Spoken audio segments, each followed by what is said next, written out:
चलिए दोस्तों, मैं सभी युवा साथियों को अपने YouTube चैनल पर आमंत्रित करता हूं। दोस्तों, आज हम देखने वाले हैं यूपीएससी 2020 का मेंस में पूछे गए प्रश्न। दोस्तों, प्रश्न पत्र 2 से जो मेंस में पूछे गए प्रश्न है उसे हम देखने वाले हैं। चलिए दोस्तों, ये पॉलिटिकल साइंस है और दोस्तों ये YouTube चैनल पूर्णतः जो है गाँव के युवाओं के लिए बनाया गया है। तो गाँव के युवा इस चैनल को लाइक, शेयर और सब्सक्राइब जरूर कर लें। दोस्तों, आज देखेंगे सामान्य अध्ययन मुख्य परीक्षा 2020 में राजनीति विज्ञान से जो पूछे गए प्रश्न हैं सेकंड पेपर मुख्य परीक्षा में उसे। पहला क्वेश्चन है दोस्तों, पहला, लोक प्रतिनिधित्व अधिनियम के अंतर्गत भ्रष्ट आचरण के दोषी व्यक्तियों को अयोग्य ठहराने की प्रक्रिया के सबलीकरण की आवश्यकता है, टिप्पणी कीजिए। लोक प्रतिनिधित्व अधिनियम के अंतर्गत दोस्तों लोक प्रतिनिधित्व अधिनियम जो बनाया गया है वो दोस्तों भ्रष्ट आचरण के दोषी जो व्यक्ति हैं दोस्तों, जो भ्रष्ट आचरण करते हैं उनके दोषी को अयोग्य ठहराने के लिए, मतलब दोस्तों उन्हें जो है चुनाव लड़ने से रोकने के लिए प्रक्रिया के सबलीकरण की और जो है सबलीकरण करने की आवश्यकता है, इस पर टिप्पणी करना है। ये 150 शब्दों में लिखना है, 10 अंक का। चलिए दोस्तों, संसद और राज्य विधानसभाओं के चुनाव सदनों की सदस्यता के लिए योग्यता, अयोग्यता और ऐसे चुनाव के संबंध में या जिससे उत्पन्न विवादों के निस्तारण के लिए जनप्रतिनिधित्व अधिनियम पारित किया गया था। जनप्रतिनिधित्व अधिनियम जो है क्यों लाया गया था? तो जनप्रतिनिधित्व जो अधिनियम है वो जो है विधानसभा, संसद और राज्य विधानसभा के चुनाव सदनों की सदस्यता, जो सदन के सदस्य होते हैं, सदस्यता के लिए योग्यता और अयोग्यता, योग्य कौन है और अयोग्य कौन है, ऐसे चुनावों के संबंध में या उससे उत्पन्न विवाद, अगर विवाद कोई समस्या है उसके निस्तारण के लिए जनप्रतिनिधित्व अधिनियम 1950 और 1951 लाए गए थे, पारित किया गया। संविधान के बाद 15 में अनुच्छेद 324 से लेकर 329 में हमारे देश की चुनावी प्रणाली से संबंधित है, चुनाव कराने से। संविधान के अनुच्छेद 102 और 191 संसद को अयोग्यता के लिए कानून बनाने की अनुमति देता है। संविधान का अनुच्छेद 102 और 191 दोस्तों ये संसद को अयोग्य, कौन सा मतलब जो है कौन अयोग्य होगा संसद के लिए, वो जो है कौन संसद को अयोग्यता के लिए कानून बनाने की अनुमति देते हैं। जनप्रतिनिधित्व अधिनियम अपराधों को जनप्रतिनिधियों के रूप में चुने जाने से रोकने के लिए पारित किया गया था। जो जनप्रतिनिधित्व अधिनियम था वो अपराधी व्यक्ति जो है चुनाव लड़के सिस्टम में ना आए, इसके लिए जो है पारित किया गया था कि अपराधी जो व्यक्ति हैं वो चुनाव लड़के संसद न पहुँचें, इसके लिए इसे पारित किया गया था। जनप्रतिनिधित्व अधिनियम 1991 यह ऐसा करने में नाकाम रहा। जनप्रतिनिधित्व अधिनियम 1951 की धारा 8 भ्रष्ट आचरण के आधार पर अयोग्यता से संबंधित है। मतलब दोस्तों अगर जो है जनप्रतिनिधित्व अधिनियम 1951 भ्रष्ट की धारा 8 जो है भ्रष्ट आचरण के आधार पर अयोग्य कर देती है, भ्रष्ट आचरण करने पर, लेकिन इसमें कई प्रावधानों के जुड़े होने से इस धारा की अयोग्यता की शर्तों में बहुत जटिलता आ जाती है। कई प्रावधान जोड़ दिए गए हैं। दरअसल कई बार राजनीतिक दल द्वारा समान रूप से सभी विचारधाराओं के बजाय विशिष्ट विचारधाराओं को लक्षित किया गया है। मतलब सभी विचारधारा की बजाय जो है एक विशिष्ट विचारधारा को लक्षित कर दिया गया। इसलिए अयोग्यता और भ्रष्ट आचरण से संबंधित प्रावधान सरल और स्पष्ट होने चाहिए कि किसे अयोग्य ठहराना है, कौन भ्रष्ट आचरण कर रहा है। दोस्तों ऐसा जो है कानून होना चाहिए कि स्पष्ट दिखाई दे कि इसके लिए ये जो है अयोग्य ठहराया जा सकता है। जब कई चीज़ें दोस्तों उसमें लपेट देंगे तो समझ ही में नहीं आएगा। दूसरा दोस्तों है सूचना का अधिकार अधिनियम में किए गए हालिया संशोधन सूचना आयोग की स्वायत्तता और स्वतंत्रता पर गंभीर प्रभाव डालते हैं, विवेचना कीजिए। दोस्तों मोदी ने जो है सूचना आयोग को कमजोर करने का प्रयास किया, क्योंकि दोस्तों मोदी भ्रष्ट व्यक्ति हैं और भ्रष्टाचार करना है दोस्तों तो सूचना सही नहीं दी जानी चाहिए जनता को, इसलिए सूचना का अधिकार जो है इसमें कटौती किया गया। तो इसको देखते हैं। सूचना का अधिकार अधिनियम आम नागरिकों को सरकार पर सवाल उठाने का अधिकार देता है। सरकार पर जो है सवाल उठाया जाता है। हाल ही में सूचना का अधिकार संशोधन अधिनियम 2019 पारित किया गया था, जिसके माध्यम से सूचना के अधिकार अधिनियम 2005 की धारा 13 16 और 27 में संशोधन किया गया। 3 धाराओं में, 13 में, 16 में और 27 में।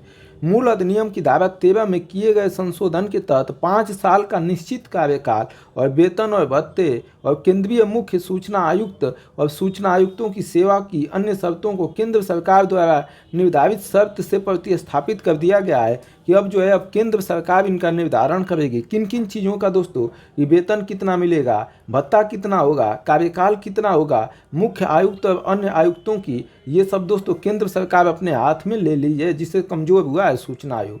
आयोग की संरचना और संगठन में बदलाव करने के बजाय आरटीआई आवेदन दर्ज करने की प्रक्रिया को आसान बनाने और आवेदन के निस्तारण में लगने वाले समय को कम करने जैसे प्रयास किए जाने चाहिए। सिविल सोसाइटी और अन्य हितधारकों से परामर्श के बाद सरकार द्वारा संशोधन किए जाने चाहिए ताकि इसके व्यापक उद्देश्य को सही तरीके से ध्यान में रखा जा सके। अगला, यह कानून सरकारी कर्मचारियों के मनमाने निर्णय लेने के खिलाफ एक निवारक की भूमिका निभाता है। कौन? सूचना आयोग। निष्कर्षतः संस्थाओं की स्वतंत्रता को संरक्षित करने की आवश्यकता है कि जो संरक्षण मतलब स्वतंत्र संस्थाएं वो स्वतंत्र रूप से काम करे। अगला प्रश्न है तीसरा, आपके विचार में सहयोग, स्पर्धा एवं संघर्ष ने किस प्रकार से भारत में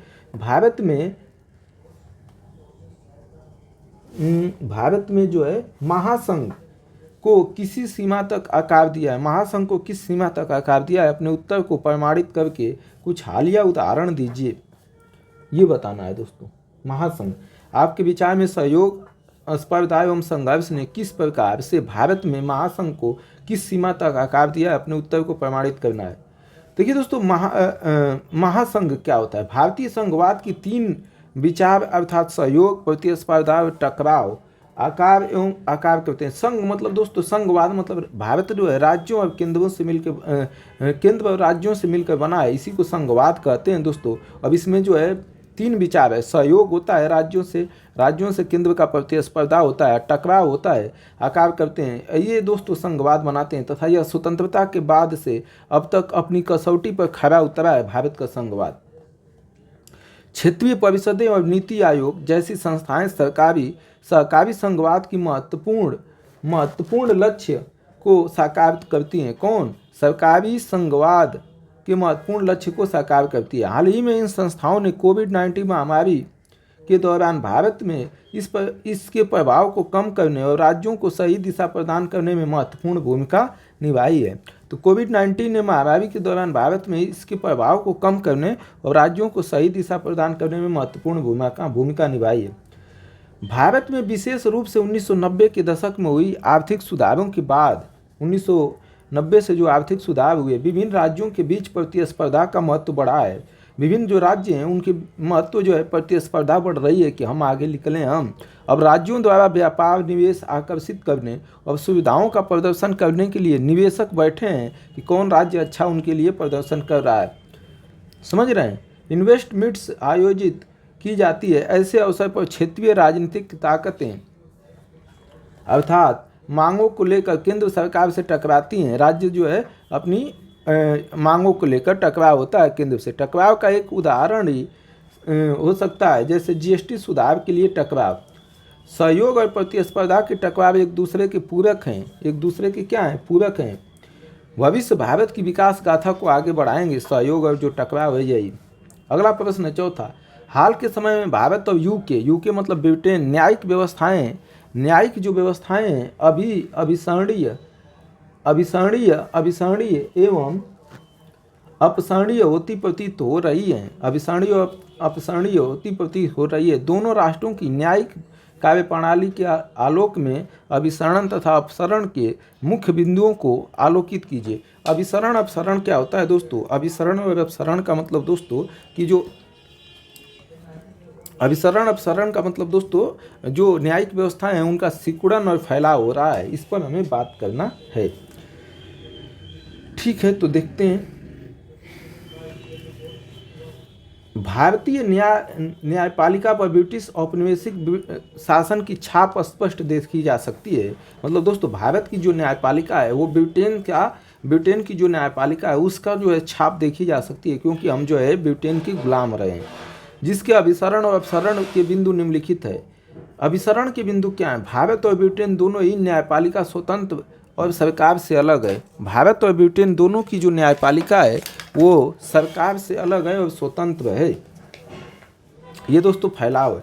दूसरा, भारत में रिट्स अनुच्छेद 32 और 226 ब्रिटिश कानून से लिए गए हैं, जहां उन्हें विशेषाधिकार रिट्स के रूप में जाना जाता है। कहाँ? ब्रिटेन में। अपसरण के बिंदु क्या है दोस्तों? अपसरण के जो बिंदु हैं वो क्या है? अपसरण के बिंदु, ब्रिटेन के सर्वोच्च न्यायालय में भारत की तुलना में न्यायिक समीक्षा की शक्तियाँ सीमित है। दोस्तों, जिस प्रकार भारत में न्यायिक समीक्षा की शक्ति दी गई है वैसा ब्रिटेन में नहीं दिया गया है। दूसरा, ब्रिटेन के विपरीत औपनिवेशिक सरकार द्वारा उपयोग किए जाने वाले राजद्रोह कानून अभी भी भारत में आईपीसी की धारा 124A लागू है। अब लागू नहीं है दोस्तों, अब हटा दिया गया है राजद्रोह कानून जो है। और तीसरा, ब्रिटेन में न्यायाधीशों द्वारा न्यायालय की अवमानना का बहुत ही कम प्रयोग किया जाता है, जबकि भारत में यह अक्सर देखा जाता है न्यायालय की अवमानना का प्रयोग। अगला जो प्रश्न है, भारतीय न्यायपालिका को और अधिक समावेशी, विविध, जवाबदेह, मुक्त, पारदर्शी बनाने के लिए राजद्रोह कानून और न्यायालय की अवमानना जैसे कानूनों को आपराधिक बनाने का प्रयास किया जाना चाहिए। कि दोस्तों, भारतीय न्यायपालिका को अधिक समावेशी और विविध, जवाबदेह और मुक्त पारदर्शिता बनाने के लिए, मुक्त और पारदर्शी बनाने के लिए राजद्रोह कानून और न्यायालय की अवमानना जैसे कानूनों का अनापराधिक मतलब आपराधिक न करके अनापराधिक बनाने का प्रयास करना चाहिए। पांचवा है दोस्तों प्रश्न, एकदा स्पीकर सदैव स्पीकर। एकदा स्पीकर सदैव स्पीकर, क्या आपके विचार में लोकसभा अध्यक्ष पद की निष्पक्षता के लिए इस कार्य प्रणाली को स्वीकारना चाहिए? भारत में संसदीय प्रयोजन की सुदृढ़ कार्यशैली के लिए इसके क्या परिणाम हो सकते हैं, ये बताना है। दोस्तों, लोकसभा अध्यक्ष जो है सदा सत्ता पक्ष से चुना जाता है। और दोस्तों, सत्ता पक्ष से चुने जाने का मतलब दोस्तों वो उसको जो है ज़्यादा लाभ पहुंचाने का काम करता है। इससे दोस्तों कई बार जो है संसद में गतिरोध बना रहता है। तो क्या जो लोकसभा का चुनाव जो है अध्यक्ष का वो निष्पक्ष तरीके से होना चाहिए, यहाँ वही पूछा जा रहा है। दिया गया कथन ब्रिटेन के हाउस ऑफ कॉमन्स में स्पीकर की स्थिति से संबंधित है। यहाँ उसके कार्यकाल की शर्तें नहीं होती हैं। कहाँ पर दोस्तों? ब्रिटेन में। किसकी कार्यकाल? अध्यक्ष, लोकसभा अध्यक्ष की। दरअसल भारत के विपरीत ब्रिटेन में स्पीकर का चुनाव सत्ताधारी दल में परिवर्तन के बावजूद सर्वसम्मति से होता है। मतलब दोस्तों, जो ब्रिटेन में चुनाव होता है लोकसभा अध्यक्ष का, वो जो है सत्ताधारी और विपक्ष दोनों की सहमति से होता है। परिपाटी के अनुसार स्पीकर अपने राजनीतिक दल की सदस्यता छोड़ देता है। और दोस्तों, जो ही चुना जाएगा वो राजनीतिक दल की अपनी सदस्यता छोड़ देता है। और आम चुनावों के समय आमतौर पर राजनीतिक दल स्पीकर के खिलाफ उम्मीदवार खड़ा नहीं करते हैं। और आम तौर पर दोस्तों राजनीतिक दल के खिलाफ जो है स्पीकर के खिलाफ जो है कोई भी जो है अपना खड़ा नहीं होता है, चुनाव लड़ने के उम्मीदवार खड़ा नहीं करते हैं। इससे स्पीकर की निष्पक्षता सुनिश्चित रहती है। और इससे स्पीकर की जो निष्पक्षता है वो क्या रहती है? सुनिश्चित रहती है। भारत में स्पीकर को हमेशा निर्विरोध नहीं चुना जाता है। दोस्तों, भारत में जो स्पीकर होता है उससे बिना निर्विरोध नहीं चुना जाता है। इसका अर्थ है कि वह दलगत राजनीति से ऊपर नहीं है। मतलब दोस्तों, राजनीति के दलदल में स्पीकर फंसा रहता है। साथ ही उसे पार्टी के समर्थन की आवश्यकता होती है। दोस्तों, वो पार्टी का जब तक समर्थक रहेगा तभी तक जो है लोकसभा अध्यक्ष रह सकता है, जो उनके व्यापक कार्यों को प्रभावित करती है। इससे दोस्तों वो जो है सही से कार्य नहीं कर पाता है। हाल ही में लोकतंत्र सूचकांक में भारत को रैंक में आई भारी गिरावट इस चिंता को और बढ़ा रही है। लोकतंत्र दोस्तों हमारा जो है खत्म किया जा रहा है। यह इस संस्था स्पीकर के पुनर्मूल्यांकन की आवश्यकता पर बल देता है कि लोकसभा अध्यक्ष के स्पीकर पर मूल्यांकन किया जाए और दल विरोधी कानून 10वीं अनुसूची के तहत अयोग्यता जैसे मुद्दों को प्रभावी ढंग से हल करने में निष्पक्ष स्पीकर की मदद कर सकती है। कई बार दोस्तों होता है लोकसभा स्पीकर दोस्तों जब उसके पार्टी का मतलब जो सत्ता पक्ष है वही बनाता है, देखता है कि जब हमारे पार्टी में कोई विपक्षी का नेता आया है तो दोस्तों उससे दल बदल कानून लागू ही नहीं करता है, क्योंकि दोस्तों उसकी समय सीमा नहीं है और इस तरह कार्यकाल निकल जाता है। और मोदी ने दोस्तों ऐसा कई काम किया कि जो है अपने विपक्षियों को तोड़ा और उसमें दल बदल लागू नहीं किया और चुनाव ही नहीं हुआ और जो है ऐसे ही सत्ता 5 साल निकल गई। छठवां प्रश्न है, सामाजिक विकास की संभावनाओं को बढ़ाने के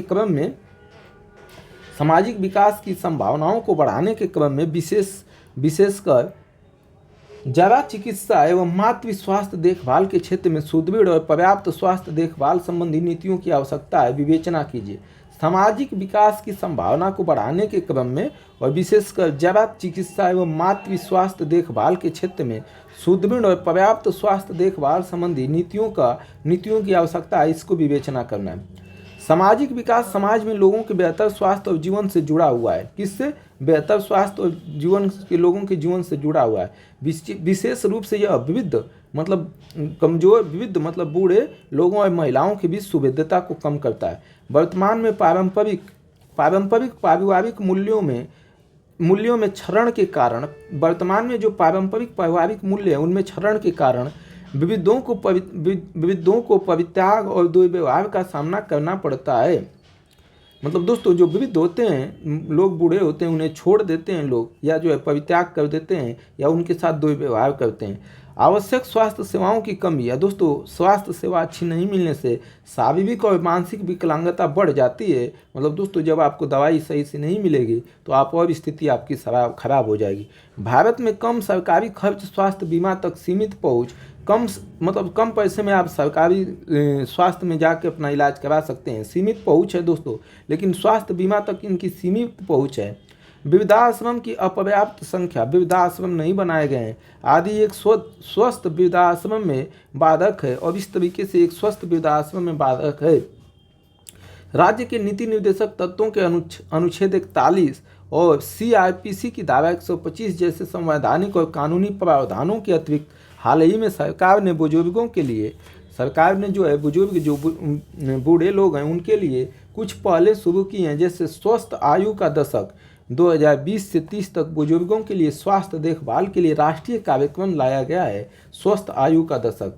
राज्य के नीति निर्देशक तत्वों के अनुच्छेद 42 और मातृत्व लाभ संशोधन अधिनियम 2017 जैसे संवैधानिक और कानूनी प्रावधान के अतिरिक्त हाल ही में सरकार ने गर्भवती महिलाओं की मदद के लिए कुछ पहलें शुरू की हैं, जैसे जननी सुरक्षा योजना, पोषण अभियान योजना। लक्ष्य महिलाओं और विविध समाज का आशीर्वाद है, बोझ नहीं दोस्तों। महिला और विविध जो है वो हमारे लिए आशीर्वाद है, बोझ नहीं। उनके जीवन स्तर को उन्नत करना हमारी सामूहिक जिम्मेदारी होनी चाहिए। 7वां प्रश्न है, आर्थिक प्रदर्शन के लिए संस्थागत गुणवत्ता एक निर्णायक चालक है। मतलब दोस्तों अगर जो है हमें तेजी से पैसा रुपया कमाना है तो इसके लिए जो संस्था है दोस्तों उसकी गुणवत्ता पूर्ण होनी चाहिए। मतलब दोस्तों उसमें पारदर्शिता, जिम्मेदारी, ईमानदारी सब होनी चाहिए, यह चालक है। इस संदर्भ में लोकतंत्र को सुदृढ़ करने के लिए सिविल सेवा में सुधारों के सुझाव दीजिए कि लोक सेवा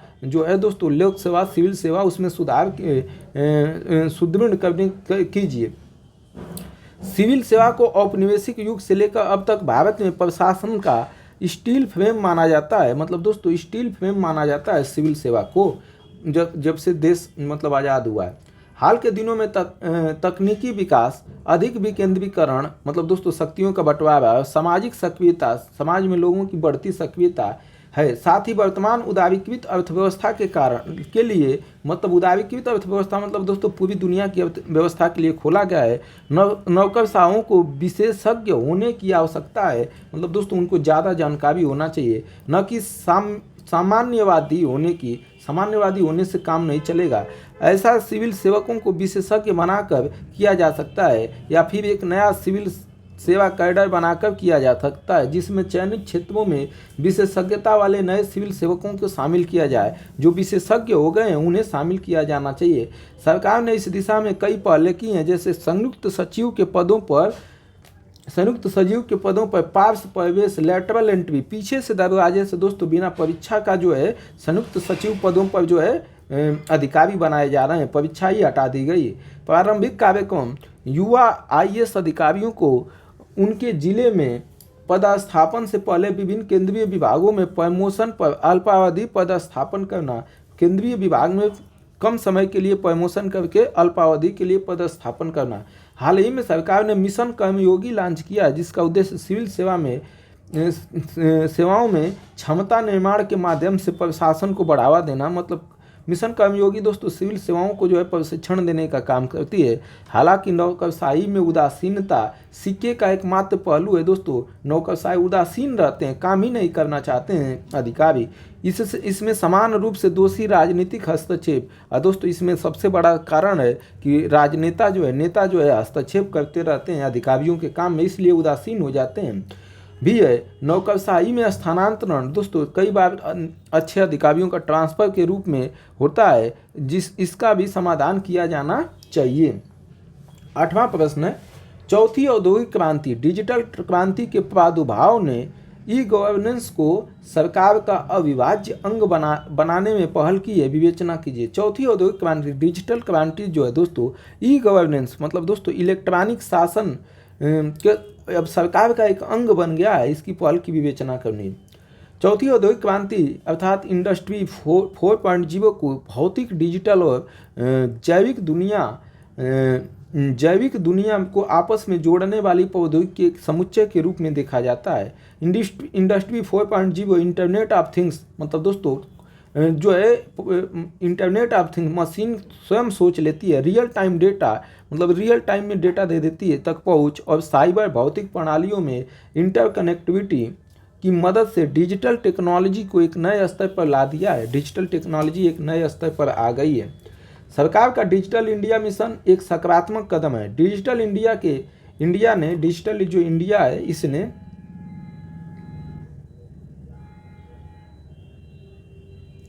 डिजिटल इंडिया ने भारतीय नागरिकों के पहचान प्रबंधन के साथ जीवन के सभी पहलुओं को सकारात्मक रूप से प्रभावित किया है। इसके तहत की गई पहलें हैं आधार, प्रत्यक्ष लाभ हस्तांतरण, सीधे बैंक खाता में पैसा भेजना, माईगो UPI, ई-अस्पताल, सीधे दोस्तों मतलब जो है इलेक्ट्रॉनिक अस्पताल बना दिया गया है, गाँव से रख के शहर की सुविधाएं प्राप्त करते हैं। PM किसान, स्वयं ई-पाठशाला आदि शामिल हैं। हाल ही में कृत्रिम बुद्धिमत्ता AI सक्षम भविष्य की नींव रखने के लिए नेशनल AI पोर्टल और responsible AI for youth launch किया गया है। डिजिटल इंडिया पहल आरोग्य सेतु ने भी कोविड-19 के दौरान एक महत्वपूर्ण भूमिका निभाई है। डिजिटल क्रांति से न केवल नीति निर्माताओं को अपनी महत्वाकांक्षी योजनाओं के स्मार्ट समाधान तैयार करने उन्हें वास्तविकता में बदलने में मदद मिलेगी, बल्कि जो नीति निर्माता जो कानून बनाते हैं वो डिजिटल इंडिया का प्रयोग करके स्मार्ट समाधान कर सकते हैं और वास्तविक अपने कार्य को जो है वास्तविक रूप जल्दी दे सकते हैं।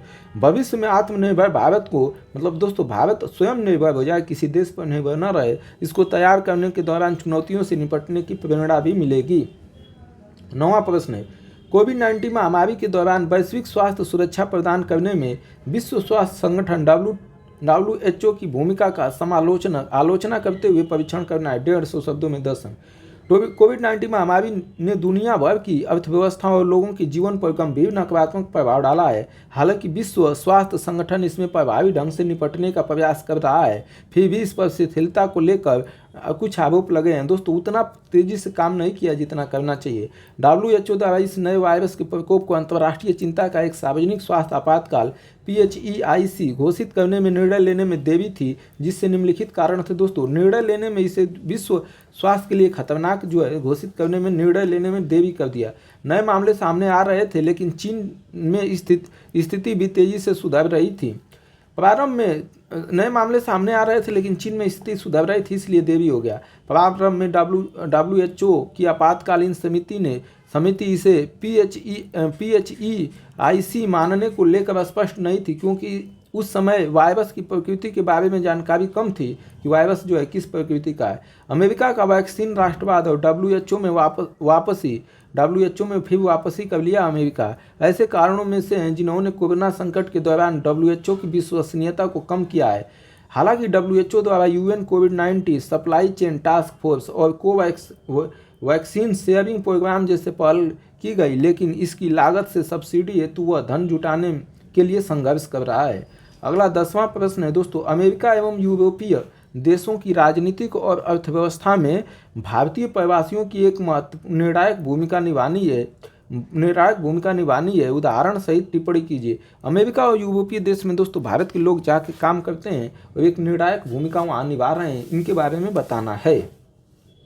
वर्तमान में भारतीय जो समुदाय है वर्तमान में पश्चिम में विशेषकर अमेरिका और यूरोप में एवं विशिष्ट स्थिति है दोस्तों, बहुत ज़्यादा वहाँ संख्या में जाके लोग भारत से काम करते हैं। यह समुदाय अपने समाज और राजनीति को समृद्ध करते हैं, अपने समुदाय और राजनीति को, साथ ही अपनी अर्थव्यवस्था में भी योगदान देते हैं। भारत की अर्थव्यवस्था में भारतीय प्रवासी डायस्पोरा विश्व में सर्वाधिक हैं दोस्तों, सबसे ज़्यादा दुनिया में अगर जो है प्रवासी हैं तो भारत से ही हैं। भारत के लोग ही दुनिया में सबसे ज़्यादा इधर उधर जाके काम कर रहे हैं, जो भारत को दुनिया का सर्वाधिक विनिवेशक प्राप्त करने वाला देश बना देता है। इससे दोस्तों वो दुनिया में कमाकर अपने देश में सबसे ज़्यादा टैक्स जो है पैसा भेजते हैं।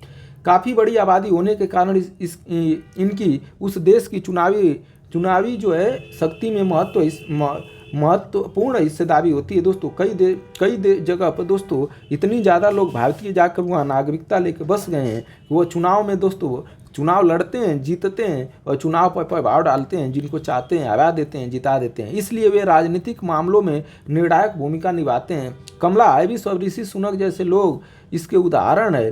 भारतीय डायस्पोरा के राजनीतिक प्रभाव का अनुमान भारतीय अमेरिकी न्यूक्लियर डील की पैरवी करने के संबंध में भी लगाया जा सकता है। भारतीय प्रवासियों के आर्थिक रूप से संपन्न, मतलब दोस्तों पैसे रुपए से भी संपन्न और राजनीतिक रूप से सशक्त वर्ग भारत के अनुकूल राजनीतिक माहौल तैयार करने में सहायता करता है। कहाँ? विदेशों में।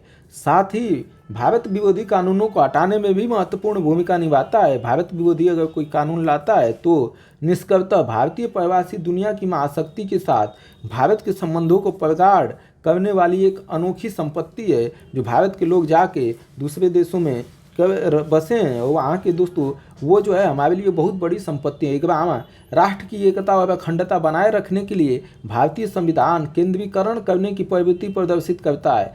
दोस्तों राष्ट्र की एकता और अखंडता बनाए रखने के लिए शक्तियों का केंद्रीकरण करने की संविधान जो है प्रवृत्ति प्रदर्शित करता है कि शक्ति एक चीज में निहित हो। महामारी अधिनियम 1897, आपदा प्रबंधन अधिनियम 2005 तथा हाल ही में पारित किए गए कृषि क्षेत्र में अधिनियमों को परिप्रेक्ष्य में सुस्पष्ट करना है। इनको स्पष्ट करने की बात कर रहा है। हालांकि भारत एक संघीय राज्य है, संघीय मतलब दोस्तों केंद्र राज्य, लेकिन इसमें आपात स्थिति से निपटने के लिए मजबूत एकात्मक विशेषता है दोस्तों, मतलब केंद्र सरकार को शक्तियां सारी एकत्रित हो जाती है। केंद्र को राज्यों के अधिकार क्षेत्र पर वरीयता प्राप्त हो जाती है।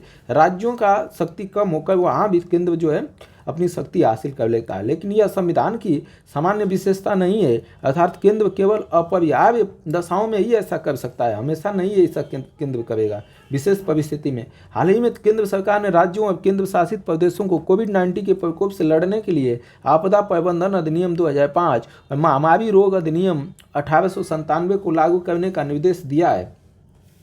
आपदा प्रबंधन अधिनियम 2005 के कई प्रावधान धारा 10, 33, 34 केंद्र को आपदा घटित होने पर चार्ज लेने निर्देश जारी करने और उनका अनुपालन सुनिश्चित करने का अधिकार देती है। इन्हीं प्रावधानों के आधार पर लाउड स्पीकर के समय केंद्र द्वारा आदेशों की श्रृंखला जारी की गई थी। महामारी रोग अधिनियम 1897 की धारा 2 और 4 के तहत भी केंद्र को महामारी से निपटने की शक्तियां प्रदान करता है। हाल ही में केंद्र सरकार ने कृषि के बदलाव और किसानों की आय बढ़ाने के लिए तीन महत्वपूर्ण जो है कानून पारित किए हैं। 3 महत्वपूर्ण कानून पारित किए हैं। किसानों का उत्पादन, व्यापार और वाणिज्य संवर्धन और सुविधा अधिनियम पहला कानून है दोस्तों। दूसरा किसान सशक्तिकरण और संरक्षण, मूल्य आश्वासन और कृषि सेवा समझौता अधिनियम। और तीसरा आवश्यक वस्तु संशोधन अधिनियम। इससे किसानों में यह आशंका है कि इन कानूनों के लागू होने से उन्हें खेती में कोई सुनिश्चित आय प्राप्त नहीं होगी, मतलब आय कम हो जाएगी। सरकार का विचार है कि भारत का खाद्य बाजार तेजी से बढ़ रहा है, ऐसे में निजी क्षेत्र कृषि को किसानों के लिए लाभदायक बना सकता है, निजी क्षेत्र को प्रवेश देकर। निष्कर्षतः सरकार को इस तरह के कानून बनाते समय सहकारी संघवाद और हमारे संविधान निर्माताओं की भावनाओं का भी सम्मान रखना चाहिए। 12वां प्रश्न है दोस्तों, न्यायिक विधायन भारतीय संविधान में परिकल्पित शक्ति पृथक्करण सिद्धांत का प्रतिपक्षी है। इस संदर्भ में कार्यपालिका अधिकरणों को दिशा निर्देश देने की प्रार्थना करने संबंधी बड़ी संख्या में दायर होने वाले लोकहित याचिकाओं का न्याय औचित्य सिद्ध कीजिए। दोस्तों न्यायिक विधायन, एक तो दोस्तों न्यायपालिका में न्याय मिलता है, दूसरा दोस्तों भारतीय संविधान में परिकल्पित शक्ति पृथक्करण, कार्यपालिका विधायिका और न्यायपालिका का अलग अलग होना। इस संदर्भ में कार्यपालक अधिकरणों को दिशा निर्देश, अधिकरण दोस्तों बनाए जाते हैं दोस्तों, अर्ध न्यायिक काम करते हैं अधिकरण दोस्तों, यह भी न्याय देने के लिए ही होते हैं। तो अधिकरणों को दिशा निर्देश देने की प्रार्थना करने संबंधी और बड़ी संख्या में दायर होने वाली लोकहित जो याचिकाएं हैं उनको न्याय और औचित्य सिद्ध करने के लिए, तो ये इसमें इसी को बताना है दोस्तों। भारत में शक्तियों के पृथक्करण के सिद्धांत को अपनाया गया है, शक्तियों को दोस्तों बांटा गया है। इसके तहत विधायिका, न्यायपालिका, कार्यपालिका को प्रदत्त शक्तियों में संतुलन बनाए रखने और संवैधानिक सीमाओं अधिक न होने के लिए एक दूसरे की जांच और संतुलन स्थिति प्रदान की गई है। मतलब दोस्तों कार्यपालिका न्यायपालिका को, न्यायपालिका कार्यपालिका पर संतुलन और दोस्तों नियंत्रण की स्थिति प्रदान की गई है। मतलब दोस्तों कार्यपालिका जो है विधायिका पर, विधायिका कार्यपालिका पर, न्यायपालिका जो है विधायिका पर, इस तरीके से संतुलन रहता है ताकि दोस्तों लोकतंत्र जो है समाप्त न हो, लोकतंत्र संविधान के अनुसार चले। सीमाओं से अधिक न होने के लिए एक दूसरे की जांच और संतुलन की स्थिति प्रदान की गई। राज्य के नीति निर्देशक तत्वों का अनुच्छेद 50 न्यायपालिका और कार्यपालिका को अलग करता है। न्यायपालिका और कार्यपालिका को अलग करने का काम अनुच्छेद 50 करता है। शक्तियों के पृथक्करण के दो पहलू हैं। शक्तियों का संरचनात्मक पृथक्करण, शासन के किसी एक अंग में शक्ति संकेंद्रण को रोकना। मतलब दोस्तों एक जगह शक्ति जो है सीमित न हो, केंद्रित न हो, इसको बोला जाता है शक्तियों का संरचनात्मक पृथक्करण। शक्तियों का कार्यात्मक पृथक्करण क्या है? कार्यों का विभाजन, कार्यों का विशेषज्ञता सुनिश्चित करना। जैसे दोस्तों आपने देखा कि राज्य सरकार को और केंद्र सरकार को संविधान में लिख दिया गया है कि क्या क्या काम करना है। कभी कभी इस बात पर चिंता व्यक्त की जाती है कि क्या PIL और न्यायिक सक्रियता की आड़ में न्यायपालिका न्यायिक अतिरेक का उपयोग तो नहीं कर रहा है। PIL दोस्तों लोगों को, बहुत से लोग जिस काम से प्रभावित हों वो PIL दायर कर सकते हैं सुप्रीम कोर्ट में। और न्यायिक सक्रियता क्या होती है दोस्तों? न्यायपालिका को लगेगा कि यहाँ कुछ गलत हो रहा है तो वो खुद ही एक्शन ले लेगी। तो ये अतिरेक दोस्तों इसका अधिक प्रयोग कर तो नहीं रहा है।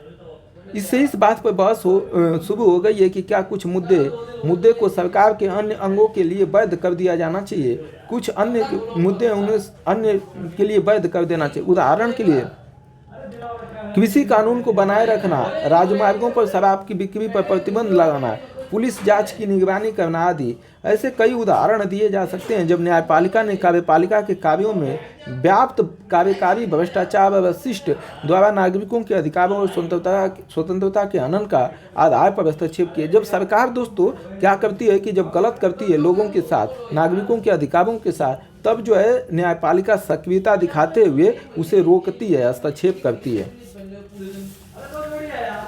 न्यायपालिका को संविधान और कानून के शासन की रक्षा के लिए कर्तव्यपरायण होना चाहिए। मतलब दोस्तों न्यायपालिका इसीलिए बनाई गई है कि वो लोगों के अधिकारों की क्या कर सके, रक्षा कर सके। ठीक है।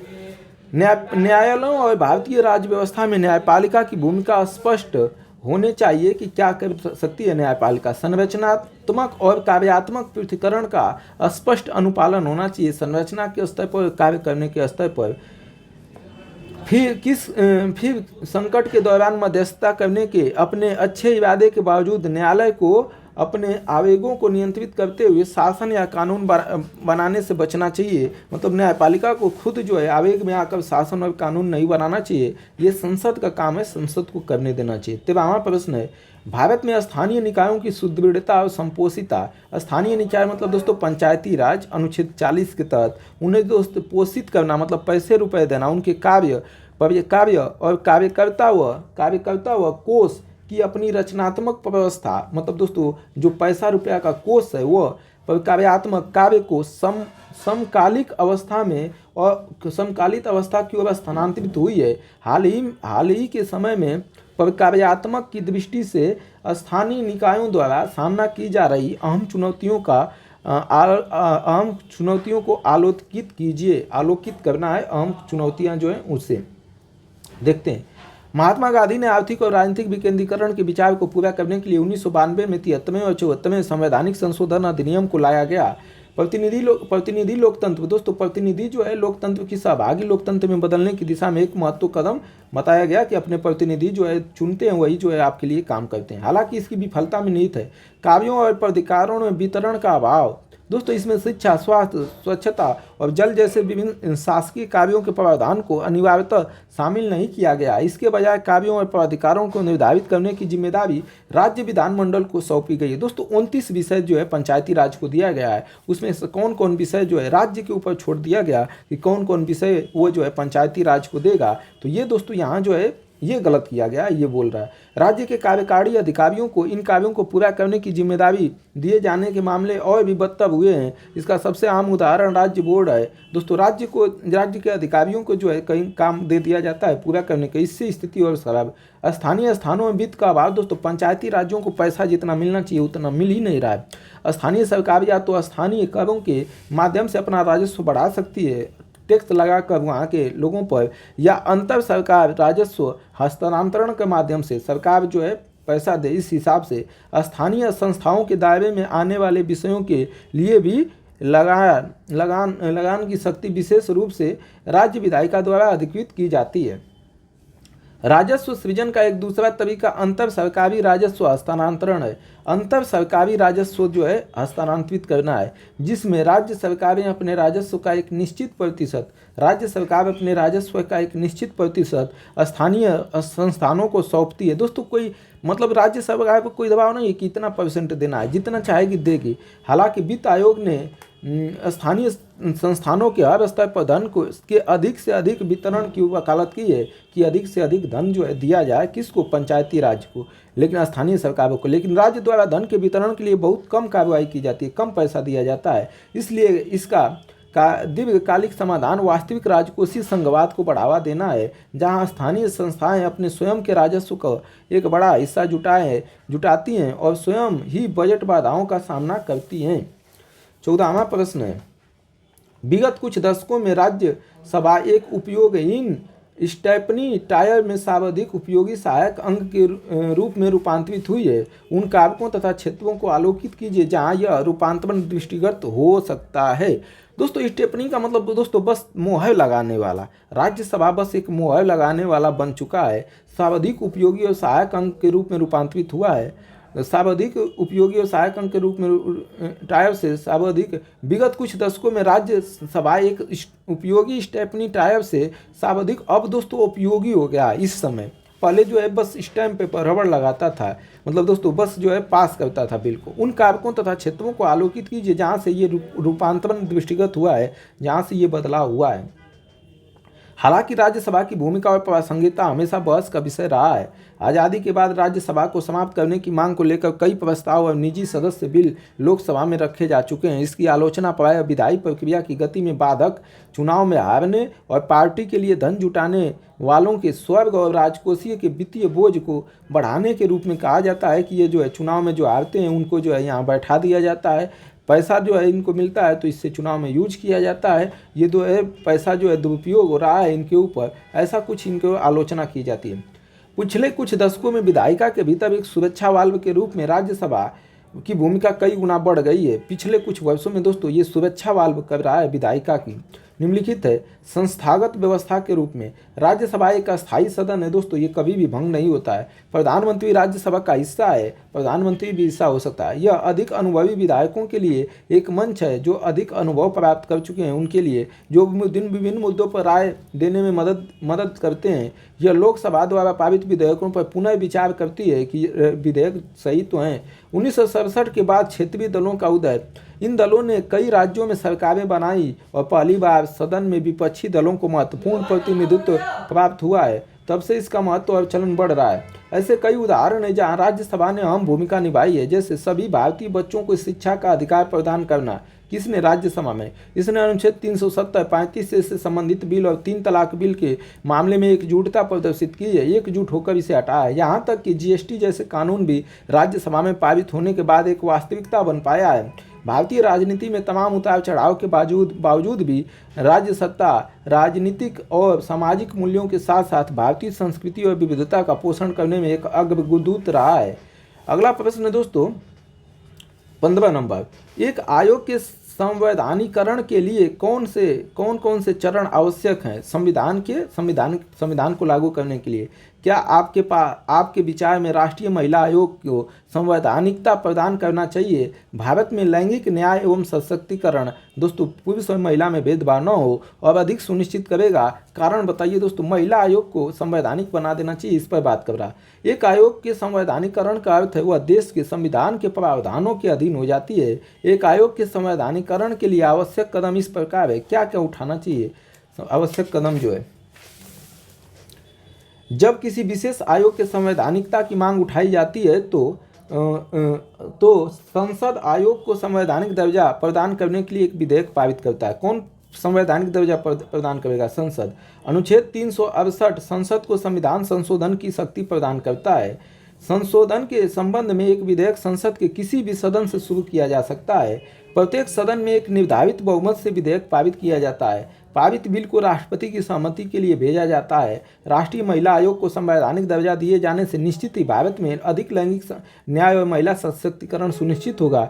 दरअसल संवैधानिकता संविधान के सिद्धांतों और मूल्यों को प्रतिबिंबित करती है और यह सरकारी कार्यवाही को जवाबदेही बनाती है।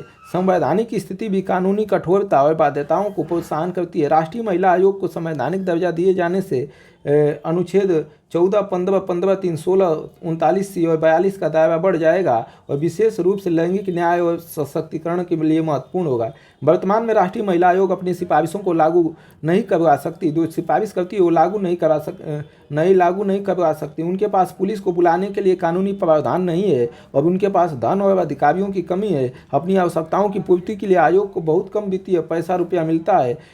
NCW के पास ठोस विधायी शक्तियों का अभाव है। इस प्रकार राष्ट्रीय महिला आयोग में सुधार और सुझावों को शामिल किए जाने की अत्यधिक आवश्यकता है।